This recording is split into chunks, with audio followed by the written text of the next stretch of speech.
अभिषिक्त सेवक रेनहर्ड बॉन्के यांनी एक स्वप्न उराशी बाळगलं, स्वप्न पाहिलं.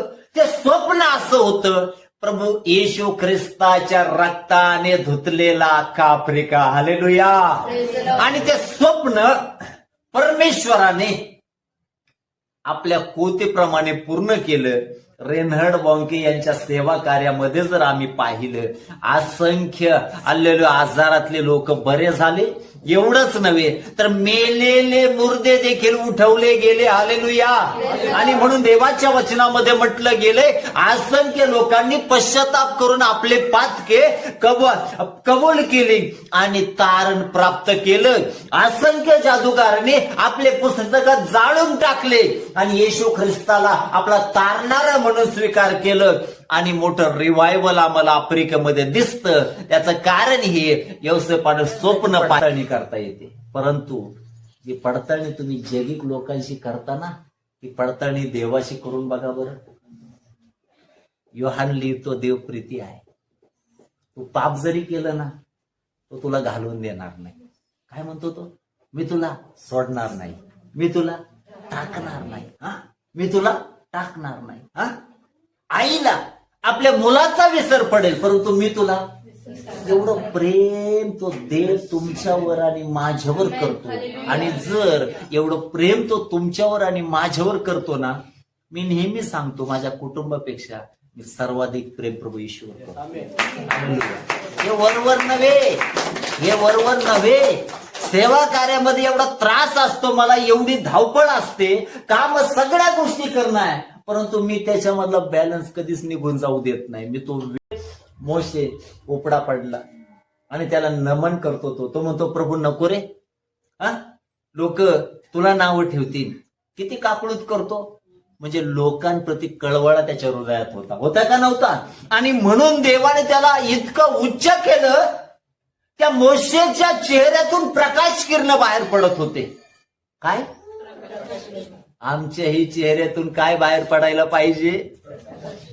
जाऊ दे ना घरी, 11:30 वाजलेत आता. 12 कधीच वाजू देऊ नका. चेहऱ्यावर नेहमी काय असायला पाहिजे? तेज असायला पाहिजे. पाळक साहेब ब्युटी पार्लर कायला ठेवलेत? तेज लावायला. अरे त्याने प्रकाश किरण पडणार नाही. अभिषेक तर लेकरांच्या चेहऱ्यातून प्रकाश आणि अभिषेक बाहेर पडतो. हालेलुया. त्यांना कुठल्या मेकअपची गरज आहे का? काहीच गरज नाही. हालेलुया. आमच्या चेहरा देवावर आहे ना, नेहमी ध्यानात घ्या. तो सोडून टाकतो का आम्हाला? तो म्हणतो मी तुला टाकणार नाही, मी तुला सोडणार नाही. म्हणून खड्ड्यात आहात ना, देवाला धन्यवाद द्या. तुमच्यासाठी खड्ड्यातून बाहेर काढणार येत आहे. Hallelujah, hallelujah. तो तुमच्यासाठी खड्ड्यातून बाहेर काढणार येत आहे. आम्ही पापात मारावं ही त्याची अपेक्षा नव्हती, म्हणून त्याने आपल्यासाठी योजना केली. त्याने आपल्या परमप्रिय पुत्राला पाठवलं आणि पापमय खड्ड्यातून त्याने आम्हाला बाहेर काढलं. हालेलुया. तो स्तोत्रामध्ये म्हणतो, मी दलदलीच्या चिखलातून काढून तुझी पावलं खडकावर स्थिर केली आहे, ती याच्यासाठी की तू पुन्हा बुडू नये. हालेलुया. कशावर स्थिर केलं? आमचं जीवन ख्रिस्त म्हटलेल्या खडकावर स्थिरावलेलं असायला पाहिजे. आमचं कुटुंब ख्रिस्त म्हटलेल्या पायावर बांधलं गेलेलं पाहिजे, ज्याची कोनशिला प्रभू येशू ख्रिस्त आहे. बरोबर आहे ना?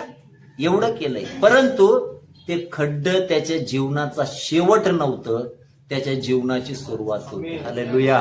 समजतंय का? म्हणून कौटुंबिक परिस्थितीमध्ये आम्ही चालत असताना दुःख येईल. काय येईल?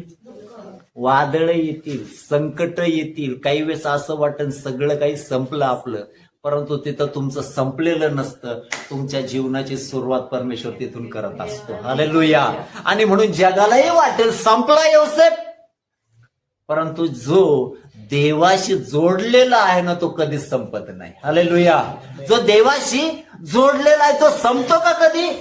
कधीच संपत नाही. लगेच देवाने रौबेनाच्या मनात टाकलं. तो म्हटलं अरे याला मारायला नको. ते बघ मिद्यानी लोकांचा काय चाललाय?